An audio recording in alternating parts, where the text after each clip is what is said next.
सखी सहेली।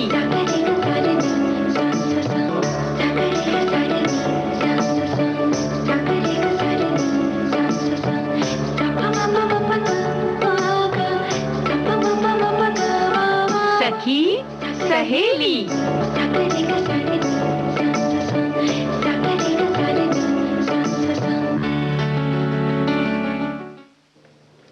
सभी सखियों सहेलियों को रेणु चतुर्वेदी और मंजरी वर्मा का नमस्कार।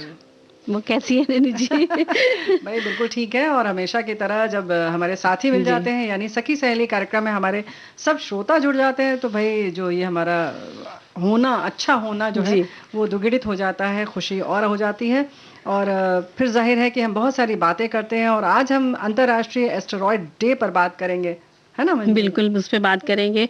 और ज्ञानपीठ पुरस्कार कवि नरेश मेहता जी के बारे में बात करेंगे कि वो कहानीकार, उपन्यासकार भी हैं कवि के होने के साथ साथ। और बिल्कुल घर की जब बात आती है तो घर में किन किन चीज़ों का ख्याल रखें, इसको लेकर आज हम बताएंगे कि घर कैसे महकाएं, खासतौर से इस मौसम। बिल्कुल बिल्कुल बिल्कुल जी, बहुत जरूरत है। भाई एक धारावाहिक है जिसका कि आप बराबर प्रचार प्रसार सुन रहे हैं। महिला सांसद की जो भी संघर्ष यात्रा है, जो जो उसने चुनौतियां स्वीकार की और कैसे वो संसद तक पहुंची, इसकी कहानी आप सुनेंगे शाइना एनसी के साथ। तो वो हम अभी 15 मिनट बाद प्रसारित करेंगे, ज़रूर सुनिएगा। ये आज इसकी पहली कड़ी है। और ये मतलब मुझे तो उत्सुकता हो रही है कि इसमें क्या होगा, नेत्री में कैसी कहानियां होंगी उनके जीवन की। मंजरी की हमारे बहुत सारे साथी भी फेसबुक पर लिख रहे हैं और आज सोशल मीडिया डे भी है। बिल्कुल, हाँ, 30 जून है। जी, तो ये जो है ना कि चांद तारों की बातें होती हैं, हम बहुत सारी चीज़ें सोचते हैं, पूरे ब्रह्मांड के बारे में हर व्यक्ति बहुत जिज्ञासु रहता है। तो आज जो एस्टेरॉयड यानी क्षुद्र ग्रह, एक खगोलीय पिंड होता है, उसके बारे में बात करने जा रहे हैं। बिल्कुल, जो कि ब्रह्मांड में घूमते रहते हैं। ये खगोल जो पिंड होते हैं, ये अपने आकार ग्रहों से छोटे और उल्का पिंडों से बड़े होते हैं। ये ज़्यादातर मंगल और बृहस्पति के क्षेत्र के बीच क्षुद्र ग्रह बेल्ट में पाए जाते हैं। एस्टेरॉयड को छोटे ग्रहों के रूप में समझा जा सकता है, जो सौर मंडल के समय विकसित नहीं हुए थे। और ये जो क्षुद्र ग्रह हैं, ये चट्टानों के बिग बैंग से बचे हुए भाग के रूप में भी जाने जाते हैं। वैसे कई सौ हजारों संख्या में भी ये हो सकते हैं। और जो ब्रह्मांड में रहस्य बने हुए हैं, अनदेखे हैं, इन्हें उल्का पिंड के नाम से जाना जाता है। और हम जानते नहीं हैं, क्योंकि हमने देखा नहीं है। वैसी फोटो देखी है तो मतलब सामने तो देखने का वही नहीं है। और अच्छा है कि ना देखने को ज्यादा मिले। जब क्षुद्र ग्रह सूर्य का चक्कर लगाने के बाद पृथ्वी पर गिरकर बच जाते हैं, तो इसी को उल्का पिंड कहते हैं। उल्का पिंड तो बहुत सारे लोगों ने सुना ही होगा। 30 जून को ये दिवस मनाया जाता है और इसके बारे में लोग जाने समझें। ये एक जो भी दिवस हम मनाते हैं ना मंजरी, वो इसीलिए होता है कि जो भी विषय है उसके बारे में लोग जिज्ञासु बने और जानकारी उन्हें और ज़्यादा मिले। तो ये दिन मनाया जाता है। सन 2016 में संयुक्त राष्ट्र महासभा ने 30 जून का दिन अंतर्राष्ट्रीय क्षुद्र ग्रह दिवस के रूप में मनाने का संकल्प लिया, क्योंकि इस दिन साल 1908 के तुंगुस्का प्रभाव की सालगिरह के रूप में मनाया जाता है। बिल्कुल। और हुआ यूं कि जब रूस के साइबेरिया में पाडक मेनिया तुंगसा नदी के किनारे घने वन क्षेत्र में 30 जून सन 1908 की सुबह अंतरिक्ष से जलता हुआ उल्का पिंड गिरा था। उल्का पिंड गिरने की वजह से 2150 वर्ग किलोमीटर के वन क्षेत्र में 80 मिलियन पेड़ नष्ट हो गए थे। और हमारे सभी वैज्ञानिक इस रहस्य को पता लगाने में लगे हुए हैं। सोचिए रेणु जी, कितना नुकसान हुआ था। हाँ, लेकिन ये एक ब्रह्मांड की गतिविधि कह सकते हैं, या जो प्रक्रिया है वो चलती रहती है। और बहुत सारी जो संस्थाएं हैं, नासा की अगर हम बात करें, तो बराबर एस्ट्रोनॉमर्स जो हैं, अंतरिक्ष अनुसंधानकर्ता जो लोग हैं, वो इसके बारे में लगातार कुछ कुछ खोज करते रहते हैं, जानने की कोशिश करते रहते हैं कि और क्या क्या है।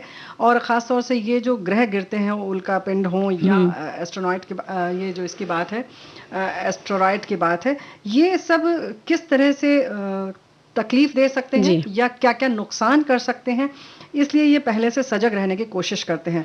एस्टेरॉयड की बात करें तो 2001 F032 सबसे पहले 2001 में जी। देखा गया था कि ये आया था पृथ्वी पर, यानी कि उसको लोगों ने देखा लोगों ने था। क्या, अंतरिक्ष जो अनुसंधानकर्ता लोग हैं, उसमें जुड़े हुए लोग हैं, उन्होंने इसको समझा इसके बारे में और स्पॉट किया इसको। बिल्कुल। तो और सन 2017 में से लेकर के प्रत्येक वर्ष 30 जून को ये दिवस मनाया जाने लगा और इसके होने वाले खतरे को हम सभी इस तरह से जानने लगे, समझने लगे और ऐसे अनगिनत रहस्यों से हमारा चाहे अंतरिक्ष हो या पृथ्वी हो या अन्य ग्रह हो, सभी में बहुत सारे रहस्य छुपे हुए हैं जिसे हमारे वैज्ञानिक खोज रहे हैं, जान रहे हैं और हम तक वो जानकारी पहुंचा रहे हैं। तो हमारा भी कर्तव्य होता है कि हम जिज्ञासा होनी चाहिए, कहना चाहिए कि हम भी उसे जानें और समझें भी और बच्चों में कुछ ऐसे संस्कार दें कि कुछ, क्योंकि वैज्ञानिक बनना बहुत कम लोग चाहते हैं, बच्चे खास तौर से जो हमारे प्रचलित विषय होते हैं उनमें ही जाना चाहते हैं या व्यवसाय होते हैं, लेकिन इसमें भी एक जिज्ञासु बने और बच्चों में वो जागृति बनाए रखें अलग अलग विषयों के लिए। लेकिन फिलहाल जो है ना, ये ब्रह्मांड का रहस्य जानना तो मुश्किल है, लेकिन हमारे लिए एक गीत सुनवाना बड़ा आसान है। बिल्कुल।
अपने निगाहें बहुत काम करती हैं, लेकिन चाँद भी बहुत काम आता है। जी, चाँद तो बहुत काम आता है। हर मौके पे साथ देता है, चाहे जी। खुशी की बात हो, प्यार फिर भी मोहब्बत तो की हम बात कोशिश हो। करते हैं कि जी, कहीं-कहीं छुप जाए, लेकिन ये जो ब्रह्मांड है वाक़ई बहुत रहस्यमय है, इसके बारे बिल्कुल। में शायद पूरा सृष्टि समाप्त हो जाएगी लेकिन नहीं समझ में आएगा, ये क्या रचना है जी, समझ में नहीं आती प्रकृति की। कुछ ऐसा ही है, लेकिन खुशबू भी ऐसी ही लगती है ना कि बड़ी बिल्कुल, रहस्यमयी है। बिल्कुल। जैसे मोगरे के फूल से मोगरे की ही खुशबू आती है, अगर जूही का फूल लिया जाए तो उसमें से उसी की खुशबू आती है। ऐसे ही अलग-अलग फूलों फूलों से। में या चीज़ों में कैसे खुशबू भर दी गई है ना? बिल्कुल, सोच के लगता है। और देखिए हमारे जो श्रोता हैं, वो भी सुन रहे हैं, और कुछ हमारे एक श्रोता ने लिख कर भेजा है कि एक बेहतरीन खुशबू आपके पूरे दिन को बना और बिगाड़ सकती है। ये आपके मन मस्तिष्क को संतुष्ट कर आपके मूड को खुशनुमा एहसास से भर देती है। महक ही वो चीज़ है जो हमारे भावनाओं और व्यवहार को सबसे ज़्यादा प्रभावित करती है। एक कमरा जो ताज़ी खुशबू से भरा हो, आपके मूड को तुरंत ताज़गी से भर देता है। अच्छी खुशबू न केवल आपके मूड को उभारती करती है, बल्कि घर के काम को सुकून से करने के लिए आपको प्रोत्साहित भी करती है, क्योंकि ये वैज्ञानिक रूप से साबित हो चुका है कि अच्छी खुशबू काम में ध्यान लगाने में हमारी मदद करती है। इसके अलावा खुशबू घर आए मेहमान पर आपकी अच्छी खासी छाप बनाने में भी बड़ी भूमिका निभाती है। क्या बात है! पुराने समय से ही हम धूप, अगरबत्ती से लेकर अनेक चीज़ें घर को खुशबूदार बनाने के लिए जलाते रहे हैं। वहीं आजकल तो बाज़ार में ताज़ा सुखाए हुए फूल, डिफ्यूज़र्स, मोमबत्तियाँ, ये सब भी बहुत सारे विकल्प उपलब्ध हैं, जो बिना किसी धुएँ के आपके कमरे को भीनी-भीनी खुशबू से भर देते हैं। चूँकि खुशबू हमारे मन मस्तिष्क को यानी मूड को बनाने बिगाड़ने में बड़ी भूमिका निभाते हैं, इसलिए आपके हर कमरे में अलग-अलग तरह की खुशबू का होना बहुत ज़रूरी है। और इन्होंने ये भी लिखा है कि अपनी पोस्ट को इन्होंने गुलाब की खुशबू से भर दिया है। क्या क्या बात बात! है! तो बहुत। भई बहुत-बहुत धन्यवाद। लेकिन एक बात और मंजरी हम ये हाँ। कहना चाहते हैं कि जो संघर्ष होता है या जो मेहनत होती है, वो भी एक खुशबू की तरह होती है। तो हम ये कार्यक्रम नेत्री सुनाएँगे, लेकिन उससे पहले एक प्यारा-सा गीत सुन लेते हैं।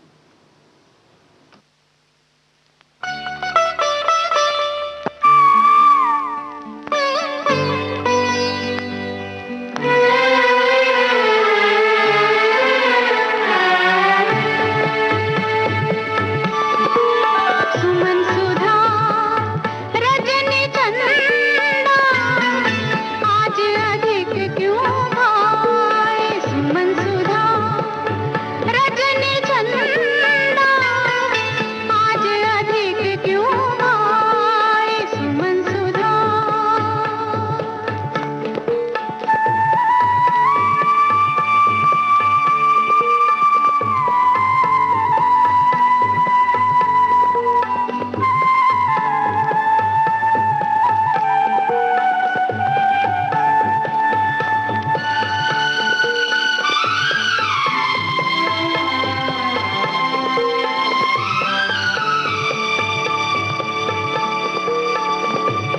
प्रेम सिंहासन पिया विराजे पंखा झलू में हाले।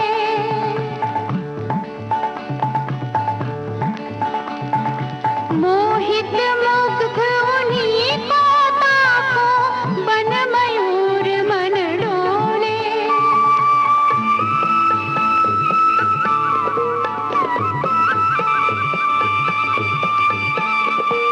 सुमन सुधा रजनी चंदा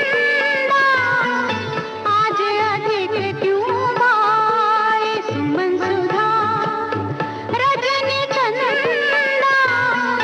आज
किसी भी समाज की उन्नति उस समाज की महिलाओं की उन्नति से मापी जा सकती है।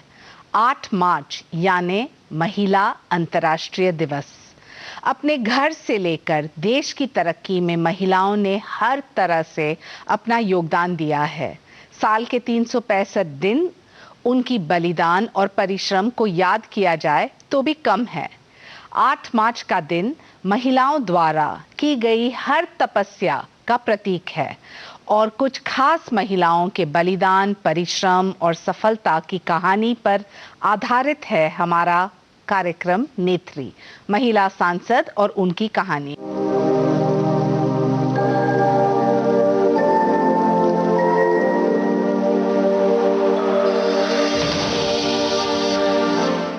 नमस्कार, स्वागत है आप सबका हमारे विशेष कार्यक्रम नेत्री में। मैं हूं शाइना एनसी और आज हम मिलेंगे एक ऐसे महिला सांसद से जिनका जीवन संघर्षों से भरा रहा है, लेकिन संघर्षों ने उन्हें तोड़ा नहीं बल्कि आगे बढ़ने की हिम्मत दी। तो स्वागत करते हैं रीति पाठक जी को, जो कि मध्य प्रदेश की सिद्धि से लोकसभा सांसद है। चर्चा शुरू करने से पहले उनके जीवन के अब तक के सफर की एक झलक।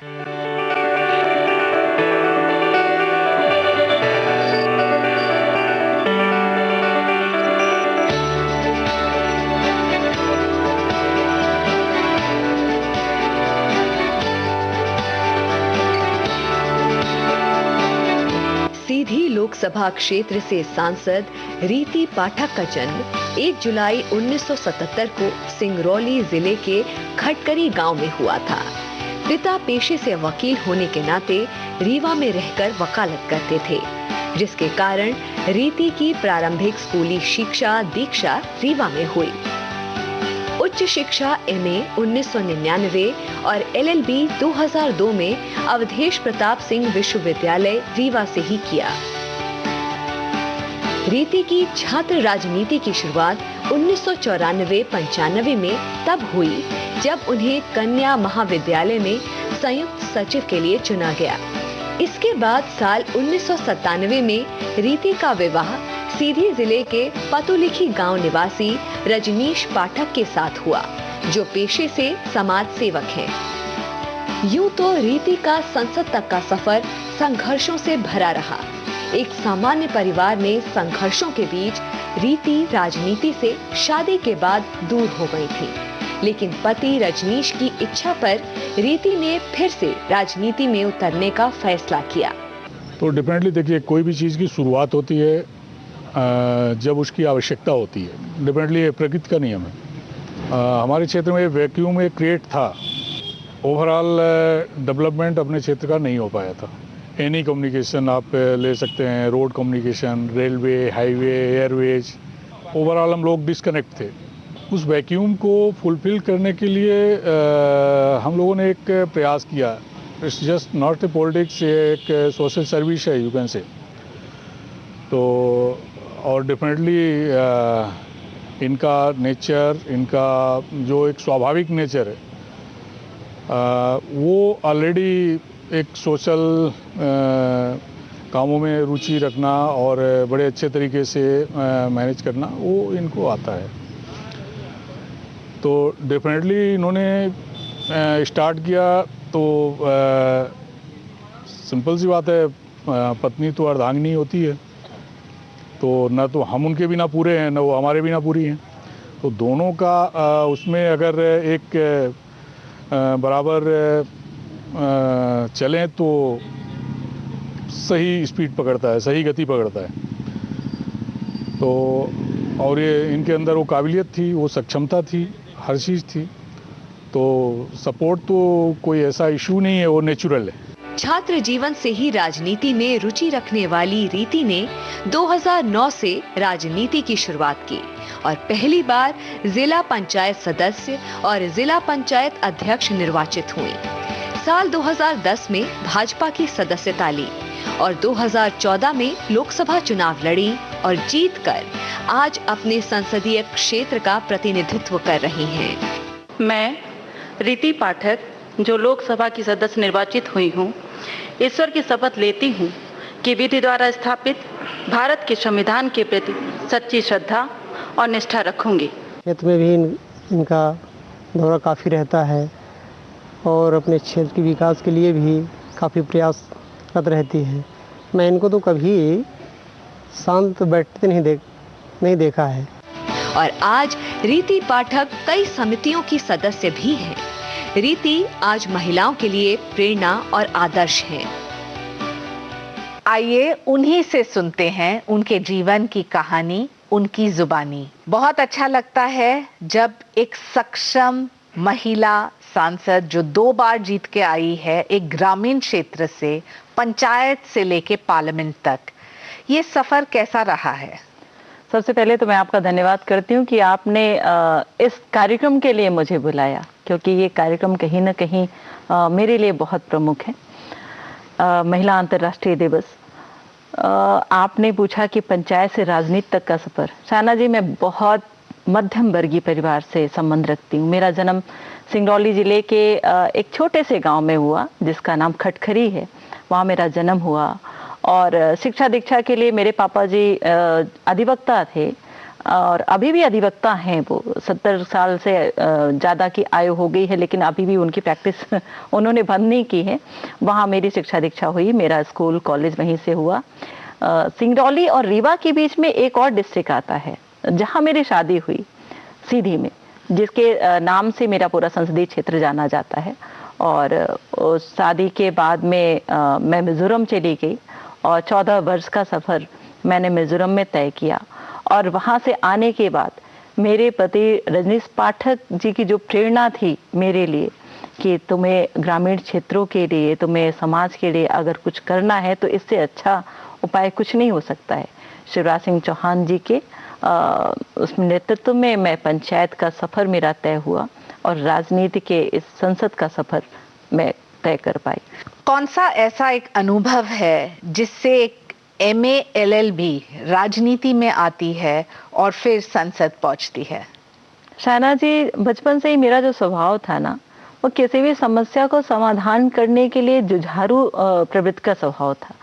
तो मैं अपने स्वभाव से बाज नहीं आई और जब भी मैं कॉलेज में आई, स्कूल के बाद मैं कॉलेज में, स्कूल में भी यही मेरा स्वभाव रहा, कॉलेज में भी रहा, तो मैं लड़ती रही, जो चीज़ें गलत ना हो इसके लिए लड़ती रही। लोगों ने मिलकर मुझे संगठन के सह सचिव के लिए खड़े कर दिया, मैं चुनाव जीती, वो मेरा पहला चुनाव था। लेकिन आपको एक अनुभव में ज़रूर बताना चाहूँगी जो एक कारण बना प्रमुख रूप से, जो मेरे हृदय को झकझोर के रख देता है। जो रीवा में हमारा कॉलेज था, घर से कॉलेज तक का जो सफ़र था हम साइकिल से तय करते थे उस समय, स्कूल के बाद जस्ट, तो हमें साइकिल मिली हुई थी। सेकेंड ईयर में हमारे पेरेंट्स ने बाइक खरीद के दी थी, तो उसमें से आती थी मैं, चूँकि लंबा रास्ता पड़ता था। एक मंदिर हुआ करता था साइना जी, उस मंदिर में मंदिर के सामने कुछ बुजुर्ग लोग बैठा करते थे। उसमें एक बूढ़ी अम्मा जिसको देखकर मैं हमेशा मुस्कुराती थी, वो मुझे देखकर मुस्कुराती थी। एक दिन उसने मुझे बुलाया, उसे लगा कि शायद मैं उसकी अपनी हूँ।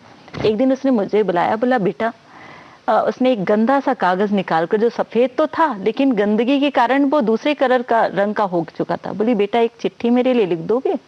मैं हंसी, मैंने कहा अम्मा तो आपका तो कोई नहीं है, मुझसे चिट्ठी क्यों लिखवा रहे हो आप?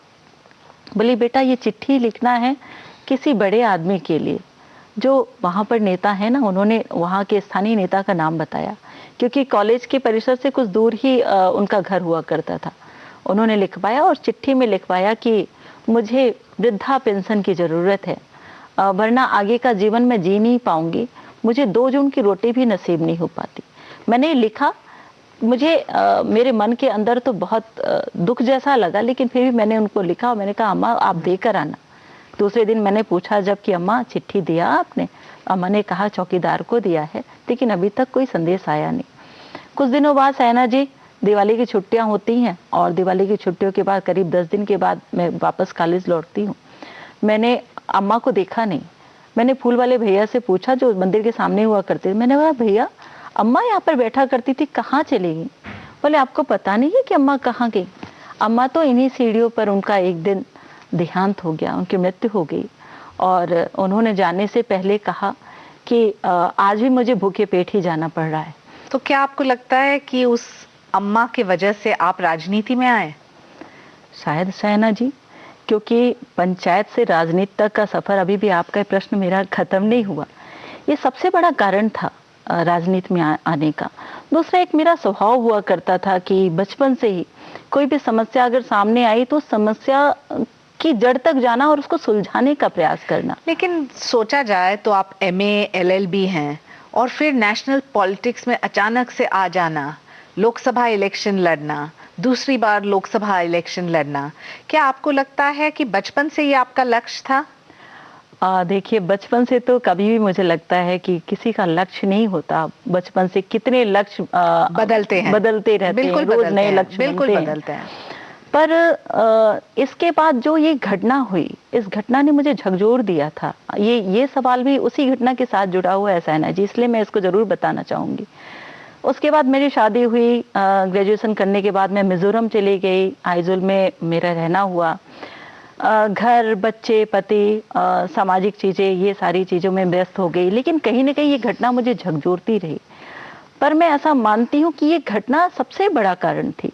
राजनीति में आने की मेरी इच्छा तो नहीं थी, क्योंकि राजनीति का जो स्वरूप था, जो फ्रेम था, वो मेरे लिए बहुत अच्छा नहीं था। शायद वो घटना भी एक कारण था और अन्य कारण भी था। और रिति जी, मुझे लगता है कि बहुत सारे महिला आपके मध्य प्रदेश में आपको एक प्रतीक के रूप में देखते हैं और सोचते हैं कि 14 साल वनवास और फिर वापस राजनीति में आना और फिर लड़ना इलेक्शन, और उस इलेक्शन में हम जानते हैं कि जो टिप्पणी हुई, अभद्र भाषा की इस्तेमाल हुई, और आपने इसको कैसे पर्सनली हैंडल किया? सैना जी, आपने बहुत सारी चीजें मेरे घर की बातों को बाहर लाकर रख दी। 14 साल वनवास, ये सेम लाइन हुआ करती है मेरे पतिदेव की कि 14 साल वनवास में थे हम लोग, मिजोरम में थे, अपने घर से दूर, अपने जमीन से दूर। आपने कहा कि बहुत सारे महिलाएं मुझे आदर्श मानती हैं, मेरे लिए कहीं ना कहीं सौभाग्य का विषय है, क्योंकि मैं जानती हूँ कि मेरे क्षेत्र की जब बहनें, बेटियां या महिलाएं आकर बोलती हैं कि दीदी मुझे भी आपकी तरह बनना है, मुझे भी आपके साथ चलना है, आपके जैसा काम करना है, तो मेरे लिए ये एक सौभाग्य सा बन जाता है। आपने कहा कि अभद्र भाषा का उस राजनीति में प्रयोग, निश्चित रूप से कभी कभी कुछ कुंठित मानसिकता के लोग सामने से बोल देते हैं, कभी कभी कुछ कुंठित मानसिकता के लोग जब आप उठ कर जाते हैं तो आपके पीठ पीछे बोलते हैं। तो शायद अभी समाज में बहुत समय है ऐसी मानसिकता वाले लोगों से छुटकारा पाने के लिए और लड़ने के लिए तो हम तैयार हैं, आप भी तैयार हैं, हम भी तैयार हैं, और हर क्षेत्र में काम करने वाली हमारी बहन, हमारी महिलाएं तैयार हैं। एक महिला सक्षम है और पार्लियामेंट में सवाल उठाती है, तब गर्व से कहते हैं कि ये तो महिला है। शायना जी, आपने एक चीज जरूर देखी होगी बिल्ली के लिए, कि यदि एक बिल्ली को वो बहुत, अगर जंगली बिल्ली आ जाए सामने या घरेलू बिल्ली आ जाए सामने, अगर आप उसको जाने देते हैं तो वो आपको कुछ नहीं करती, सिंपली आप उसको रास्ता देते हैं और जाने देते हैं तो वो सिंपल निकल जाती है। लेकिन जब आप उसको दरवाजा बंद कर देते हैं, खिड़कियां बंद कर देते हैं और बाहर जाने नहीं देते, तब वो बिल्ली अपने प्रोटेक्शन के लिए आप पर हमला करने का प्रयास करती है और कोशिश करती है वो अपने आप को प्रोटेक्ट करने के लिए, बचाने के लिए। निश्चित रूप से कुछ ऐसा ही विषय है महिलाओं में राजनीति में आने के बाद। महिलाएं बहुत डिसेंट होती हैं, अपने कार्य के प्रति बहुत जिम्मेदार होती हैं, बहुत वफादार, बहुत ईमानदार होती हैं, और इस बात को मुझसे अच्छा, मुझसे बेहतर कोई नहीं जानता। रही बात जहां ऐसी विषय के आने के जो महिलाओं को अपशब्दों का प्रयोग करके उनको नीचा गिराने का काम करते, तो मुझे लगता है कि फिर से मैं कहूंगी ये उनके संस्कारों का ही विषय है कि शायद कहीं न कहीं उनके संस्कारों में कोई कमी रह गई, वरना हम जैसी बहनें और हम जैसी महिलाएं जब घर से बाहर निकलकर काम करती हैं तो सुव्यवस्थित ढंग से हम व्यवस्था को बहुत अच्छे तरह से समझते भी हैं और उसको बनाने का भी प्रयास करते हैं, चाहे वो राजनीति की व्यवस्था हो, चाहे वो समाज की व्यवस्था हो, चाहे परिवार की व्यवस्था हो, या देश को चलाने की व्यवस्था हो, या वैश्विक स्तर पर अपने आप को पहचान बनाकर उसको व्यवस्थित करने की व्यवस्था हो। ग्रामीण क्षेत्र में जो महिला आज देख रही है इस कार्यक्रम को, उनको क्या लगना चाहिए आते हुए दिन में? क्या राजनीति एक ऑप्शन है या कठिन रहा है सफर, या क्या संघर्ष है जिसके बारे में आप उनको एक प्रेरणा के रूप में एक मिसाल भी देना चाहेंगे? तो मैं ऐसा मानती हूँ कि जब बहुत सारी बच्चियां आती हैं, लड़कियां आती हैं, वो कहती हैं कि मुझे राजनीति करना है, तो मैं उनसे सबसे पहले पूछती हूँ, राजनीति करना है या राजनीति के माध्यम से कुछ करना है? कुछ करना है देश समाज के को लिए। बदलने के लिए, जिस क्षेत्र से आप संबंध रखते हो उस क्षेत्र को बदलने के लिए, उस क्षेत्र का विकास करने के लिए आपको करना है। अगर करना है तो साड़ी के पल्लू को कसकर बांधो और आप मेरे साथ चल पड़ो, या हमारे दल के साथ जो हमारा माध्यम बना है हमें यहाँ तक पहुँचाने के लिए, जिसको मैं बहुत बड़ा श्रेय देती हूँ, और हमारे दल के वरिष्ठों को भी बहुत बड़ा श्रेय देती हूँ कि बहुत बड़े माध्यम के रूप में हमें यहाँ पर पहुँचाया है। तो इसलिए मैं ऐसा मानती हूँ कि एक सशक्त माध्यम है राजनीति में आकर अपनी पहचान को बनाना, कुरीतियों को दूर करने के लिए अपने आप को सशक्त माध्यम बनाना एक बहुत बड़ा ऑप्शन है। और इस पे मैं सबका, अपने ग्रामीण क्षेत्र के उन सभी बहनों का, महिलाओं का, बेटियों का स्वागत करती हूँ जो कहीं ना कहीं मानती हैं कि मेरे जैसा उनको बनकर आगे चलना है। मैं, हो सकता है मैं प्रदेश के लिए या देश के लिए बन पाई हूँ, नहीं बन पाऊँ, पर शायना मुझे अच्छा लगता है कहने में कि मैं अपने क्षेत्र के, अपनी बहनों के लिए एक छोटे से आदर्श के रूप में स्थापित हो पाई हूँ। रीति जी, मैं पूछना चाहती हूँ, क्या नेतृत्व का फर्क पड़ता है? जब कोई पार्टी में एक नेता हैं जिनका मन है सेवा भाव, तो उनके कौन से ऐसे योजना हैं जिससे आपको फायदा हुआ है? क्योंकि मध्य प्रदेश में केंद्र और आपके प्रदेश में दोनों एक ही सरकार है। बिल्कुल नेतृत्व का फर्क पड़ता है, और फर्क तब पड़ता है जब नेतृत्व किस भाव से जनता के साथ और सेवा कार्य के लिए जुड़ता है। लोग तुलना करते हैं। आज जब नरेंद्र भाई मोदी जी के जो योजनाएं हैं, जैसे जब मैं क्षेत्र से अपने निकलती हूँ और जब मैं वहां पर देखती हूँ कि जहाँ पर कच्चे मकान बने हुए थे, टूटे फूटे खपड़े लगे हुए थे, आज उस जगह पे पक्के से मकान बन गए हैं, ईंटे वाले मकान बन गए हैं, पक्के छत बन गए हैं। तो निश्चित रूप से ये जो प्रधानमंत्री आवास योजना है, ये जिसने हर गरीब को लाभ पहुंचाया, हर गरीब को पक्के छत का सपना जिसने साकार किया, हर गरीब के घर पे कच्चे चूल्हे को हटाकर बड़े लोगों का जो एक देखने का वो होता था कि ये सिर्फ बड़े लोगों के पास ही हो सकता है, हर गरीब की रसोई में गैस चूल्हा भेजने का जो सपना साकार किया।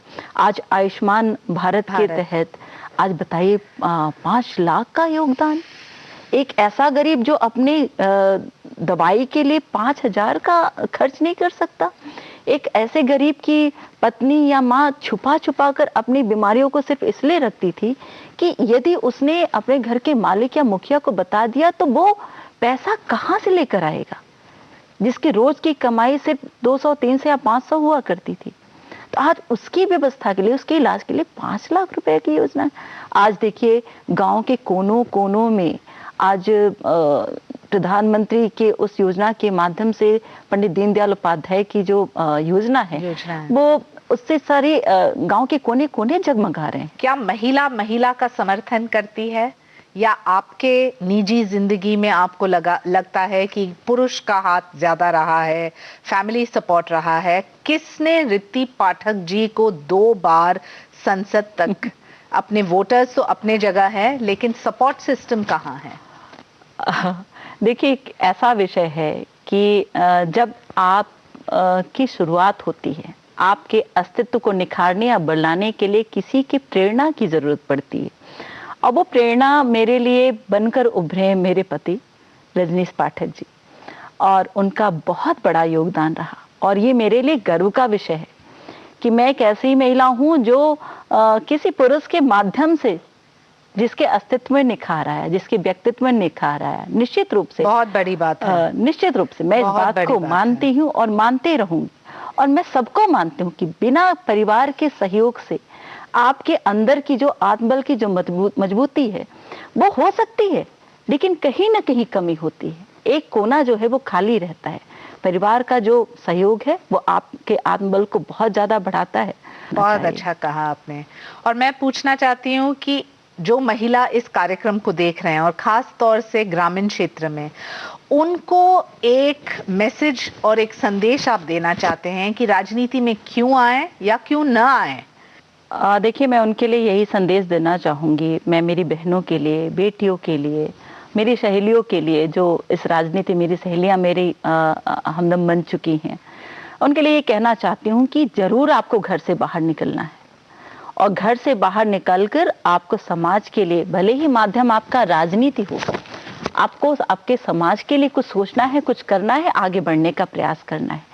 क्यों नहीं आए, इसके लिए मैं बिल्कुल, मेरे पास कोई भी शब्द नहीं है। आने के बहुत सारे कारण हैं, क्योंकि हम अगर बाहर निकलेंगे, नहीं निकलेंगे तो समाज का उत्थान कैसे होगा। नारी में एक शक्ति होती है समाज का उत्थान करने के लिए, व्यवस्थाओं को बनाने के लिए, अच्छे बुरे की पहचान करके अपने आगे आने वाली नई पीढ़ी को बताने के लिए, और निश्चित रूप से बहुत सारी ऐसी चीजें जो संवेदनाओं के साथ काम करने की जरूरत पड़ती है, उसको करने के लिए। बहुत बहुत धन्यवाद रीति जी, आप तो दुर्गा, सरस्वती, लक्ष्मी सब कुछ हैं और अभी एक रोल मॉडल भी आपके क्षेत्र में। तो ये थी आपकी महिला सांसद रीति पाठक की कहानी, जो आज महिलाओं के लिए एक प्रेरणा है। आज के शो में बस इतना ही। अगले हफ्ते फिर मिलेंगे एक और महिला सांसद से और जानेंगे उनके संघर्षों की कहानी। मुझे अनुमति दे, नमस्कार।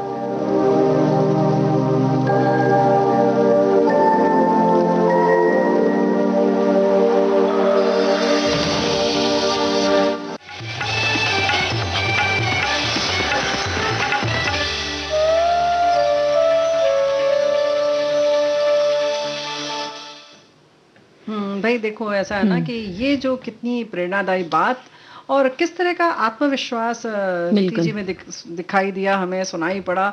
उनकी आवाज में वो जो दमखम है ना, वो पता चल रहा है कि जी। और उनकी जो कहानी थी उसमें सुनकर एकदम उस समय डूबते चले जा रहे थे कि क्या कितना संघर्ष था उनके जीवन में। या बिल्कुल, ये बात बिल्कुल सही है। और इसके साथ साथ एक लाइन जो थी उनकी बहुत अच्छी लगी कि आप राजनीति करना चाहती हैं या इसमें आकर राजनीति के लिए कुछ करना चाहती हैं। सही बात है, वाकई बहुत बड़ी बात है। हम सिर्फ और सिर्फ घर में बैठकर ये कमी वो कमी और इनकी बात उनकी बात करते रहते हैं, लेकिन हाँ, मैदान में उतर कर जब काम करेंगे तब समझ में आएगा। और हमारी जो इन्होंने एक और बहुत अच्छी बात कही कि महिलाएं जब आप बाहर निकलती हैं तो बहुत सुव्यवस्थित तरीके से निकलती हैं और बहुत तरीके से काम करती हैं। बिल्कुल, और सारी जिम्मेदारियों को बाखूबी निभाती हैं वो।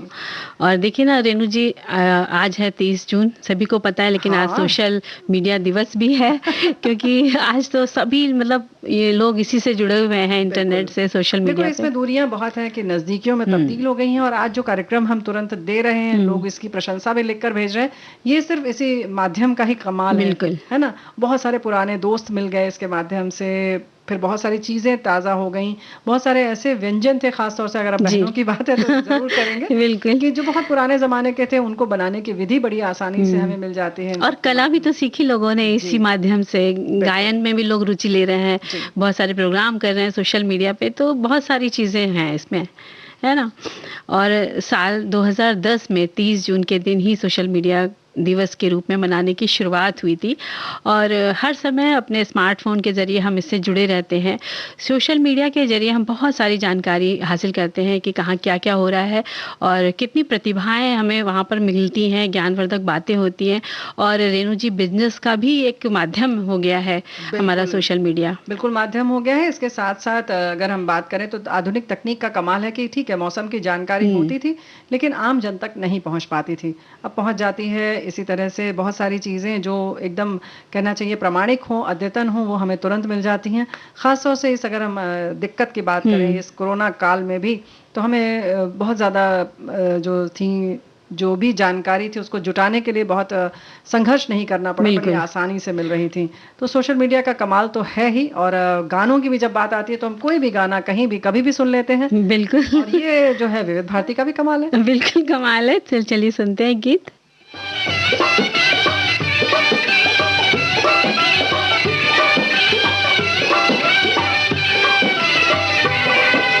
तुम संग प्रीत लगाई रतिया, मैंने जान के जान गवाई रतिया। ओ हाय मैं मर गई बेदर्दी तेरे प्यार में, बेदर्दी तेरे प्यार में, ओ बेदर्दी तेरे प्यार में। तुम संग प्रीत लगाई रतिया, मैंने जान के जान गवाई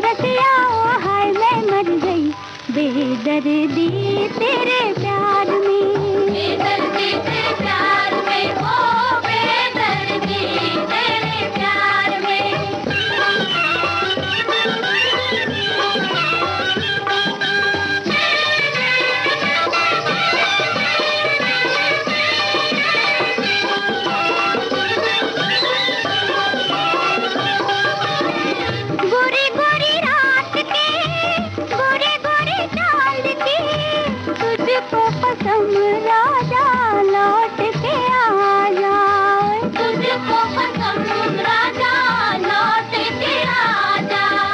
पहले मिलने की रंग भरी शाम को कैसे बुलाऊं सैया तू ही बता जा, कैसे बुलाऊं सैया तू ही बता जा।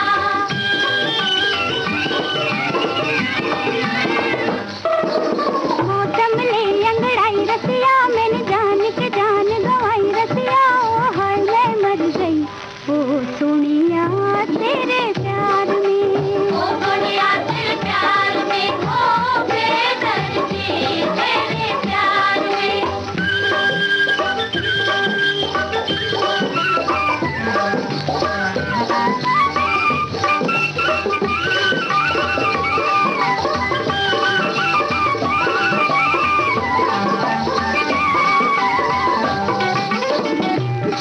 झिलमिलदारे करे जब इशारे आधी रात को, आए रे इशारे आधी रात को।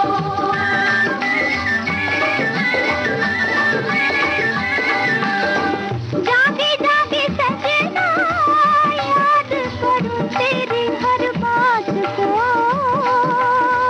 याद करूं तेरी हर बात को।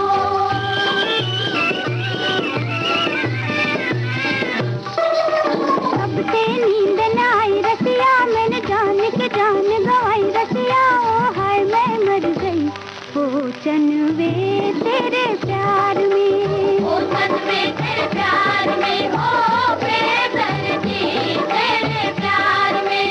तुम संग प्रीत लगाई रसिया, मैंने जान के जान गवाई रसिया, ओ हाय मैं मर गई बेदर्दी तेरे प्यार में, बेदर्दी तेरे प्यार में, ओ बेदर्दी तेरे प्यार में। भाई बड़ा मीठा गीत, बहुत तुम संग प्रीत लगाई सजना। और ये हमने सुना था, न्यू दिल्ली फिल्म का गाना सुना था।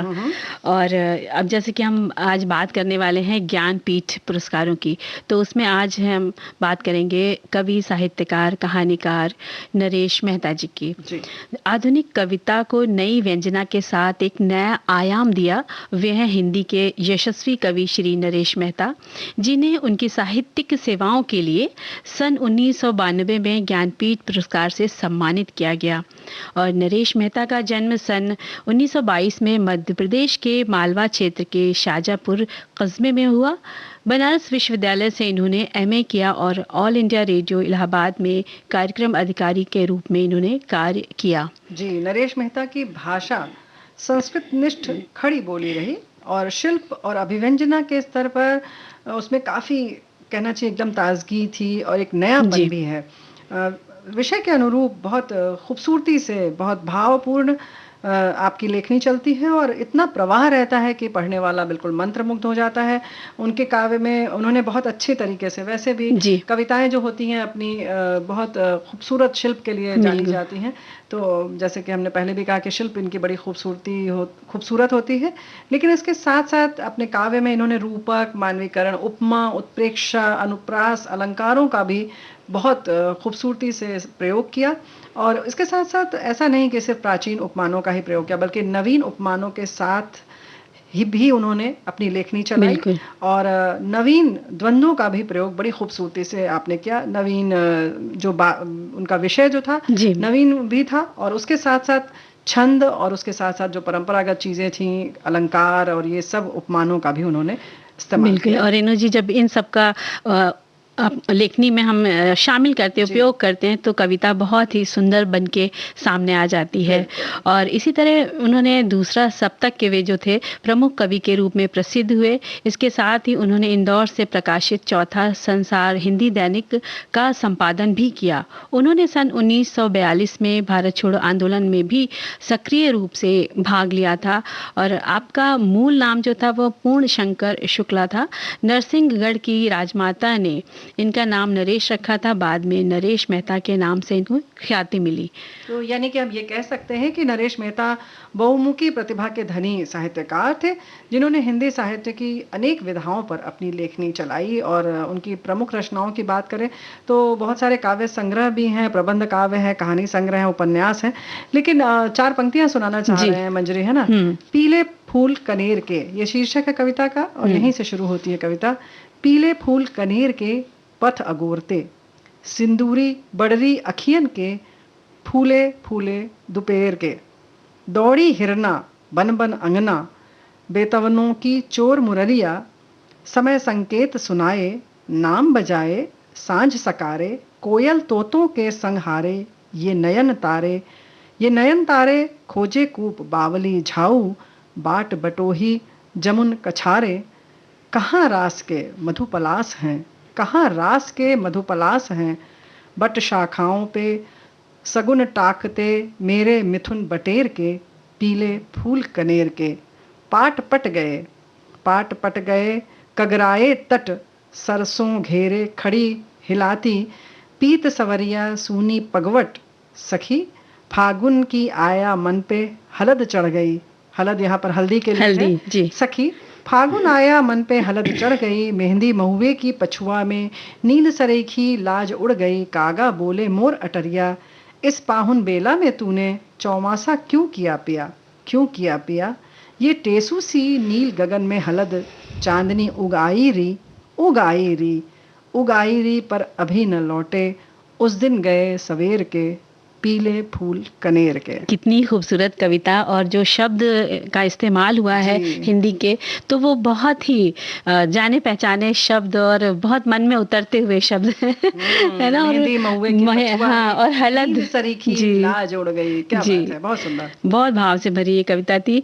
और रेणु जी, अब जो हमारे इन्होंने काव्य संग्रह की आपने बात करी थी ना, तो इनके काव्य संग्रह में अरण्या, उत्सवा, बोलने दो चीड़ को, वन पाखी सुनो, तुम मेरा मौन हो, और इसी तरह इन्होंने प्रबंध काव्य में संशय की एक रात, महाप्रस्थान, प्रवाद पर्व, और इनकी जो कहानी संग्रह उसमें एक समर्पित महिला, जलसा घर, कितना अकेला आकाश, ये इनकी कहानी संग्रह है। और उपन्यास साथ जी, उपन्यास भी बहुत लिखे हैं ना। हाँ, उपन्यास आपने लिखे हैं, उसमें डूबते मस्तूल, वो पथ बंधु था, और चैत्या, 2 एकांत, धूमकेतु एक श्रुति, प्रतिश्रुति, प्रवाद पर्व, हम अनिकेत आदि हैं। ये सारी चीज़ें हैं, इनके उपन्यास भी हैं।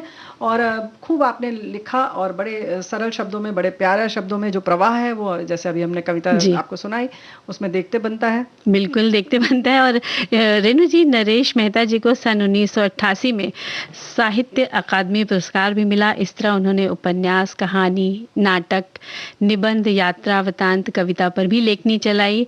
और उनके साहित्य में आधुनिकता का बोध दिखाई देता है। अपने प्रसिद्ध प्रबंध काव्य संशय की रात में जब राम रावण युद्ध का वर्णन करते हुए उन्होंने उस वक्त क्या संशय मन में उठ रहा था, ये भी उन्होंने अपनी लेखनी से बतलाया। इसके साथ ही भारतीय संस्कृति के प्रति उनका विशेष लगाव था। वे आधुनिकता और जैसा कि आपने पहले कहा ही था कि नवीनता के प्रबल समर्थक होने पर भी वे भारतीय संस्कृति के प्राचीन मूल्यों की अवहेलना नहीं करते थे।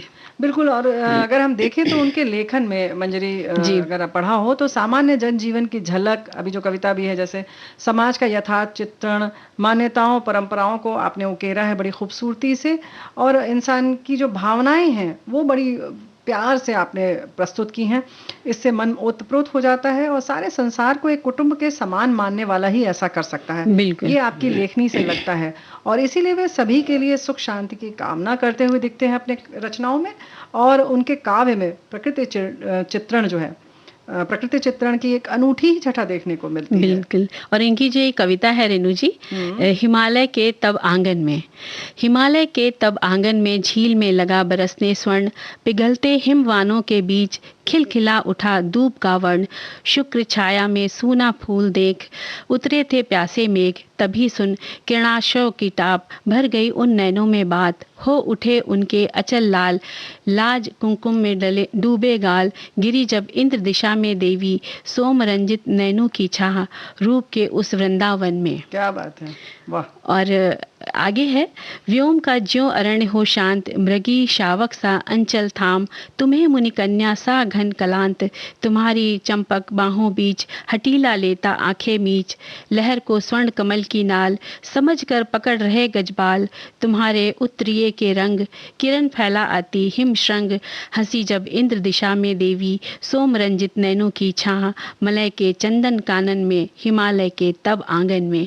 और इस तरह की रचनाएं जब भी पढ़ते हैं तो हम कुछ सीखते हैं, हमें लगता है कि हम भी कुछ लिखने लग जाएं, है ना, और मन तो प्रसन्न हो ही जाता है। बिल्कुल, बहुत सुंदर तरीके से चित्रण। और अगर हम बता दें कि नरेश मेहता जी ने अंतिम सांस ली 22 नवंबर सन 2000 में और जीवन भर साहित्य साधना में लीन रहे और हमें प्रेरणा दे रहे हैं कि किस तरह से एक सरल शब्दों के माध्यम से आसपास की जीवंत चीज़ों को देखते हुए हम किस तरह से रचना कर सकते हैं। और ये उनका रचना संसार जो हमने प्रस्तुत किया।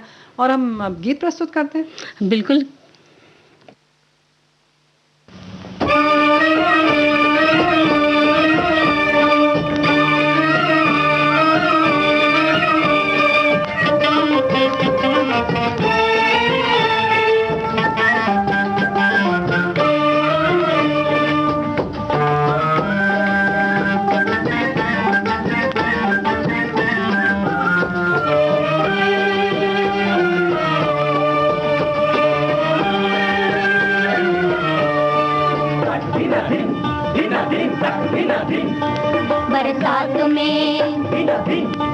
बरसात में हमसे मिले तुम सजन, तुमसे मिले हम बरसात में। बरसात में हमसे मिले तुम सजन, तुमसे मिले हम बरसात में।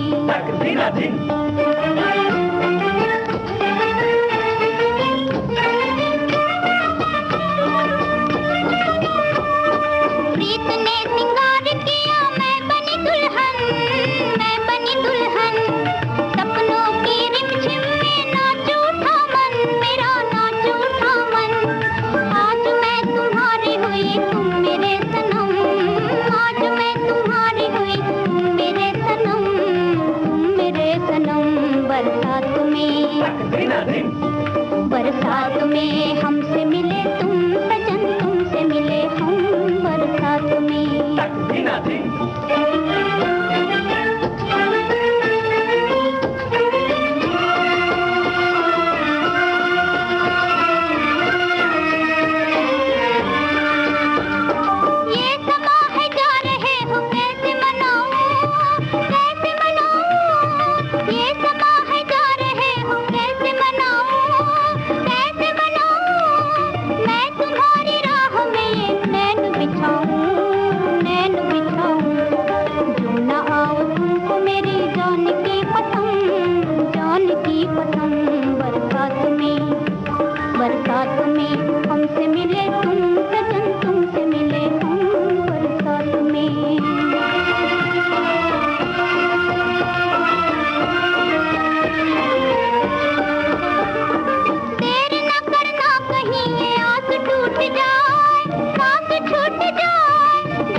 बरसात में,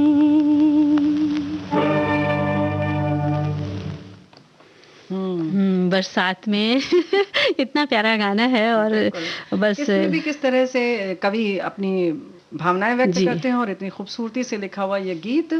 और बरसात। बरसात का देखा, बरसात का फिल्म का गीत जी। लता मंगेशकर जी और इन्होंने गाया साथियों ने मिलकर। और आज हम लोग ने देखी ना मनपसंद लाट साहब फिल्म के गाने सुनवाए, और बरसात का तो अभी बजा ही था। और जब बारिश का मौसम होता है तो बहुत अच्छा लगता है, क्योंकि चारों तरफ हरियाली, जो पेड़ पौधे होते हैं वो सब, उनकी जो धूल गर्दा है वो धुल जाती है, वो एकदम चमक जाते हैं पेड़ पौधे। लेकिन वहीं कहीं घर घर में कुछ ऐसा भी रहता है कि थोड़ा सा लगता है कि कुछ अजीब सी, कुछ अलग ढंग की महक आती हो, जिससे कि हम छुट्टी चाहते हैं, बिल्कुल नमी हो जाती है, हो जाए। हाँ तो जी। उसके लिए कुछ कुछ प्रयास किए जाते हैं, और उसमें कुछ थोड़ा सा हम भी बता सकते हैं कि घर में खुशबू बनी रहे, अच्छी रहे और आपको अच्छा लगे। जैसे कि हमारे साथियों ने साझा भी किया कि एक अलग मन बन जाता है हमारा। तो इसके लिए हो सके तो आप कपूर जला लें और उसके पहले खिड़की दरवाजे बंद कर लें। कपूर जब जल जाए तो उसकी थोड़ी देर बाद अगर आप चाहें तो खोलें खिड़की, नहीं तो नहीं भी खोल सकती हैं।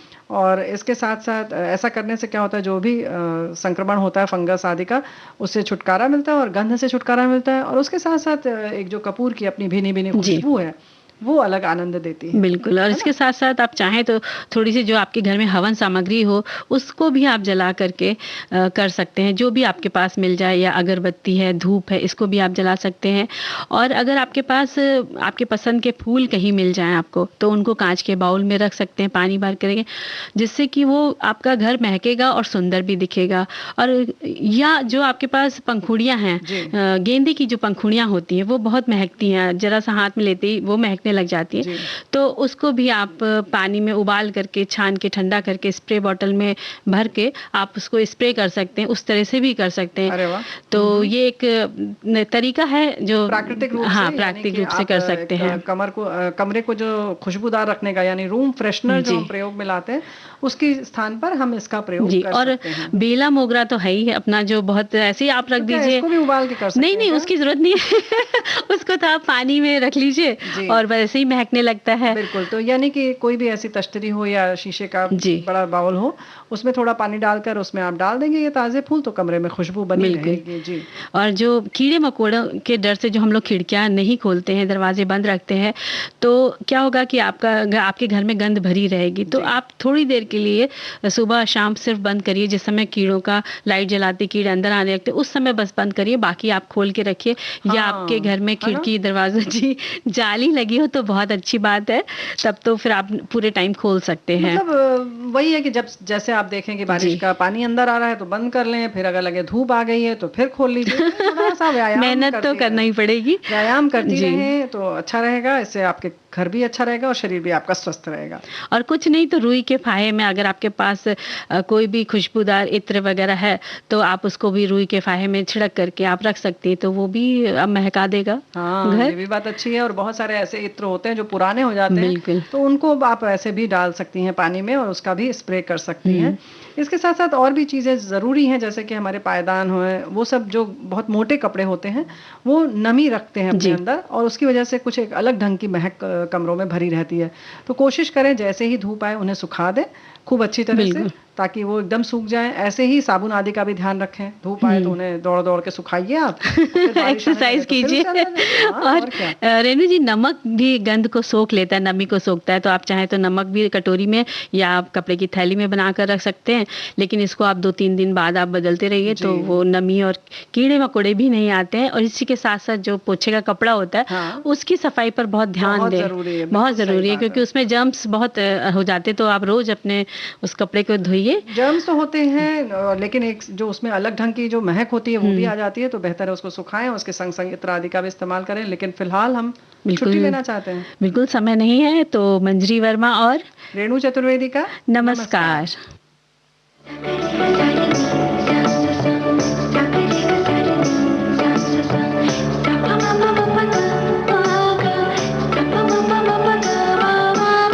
सखी सहेली।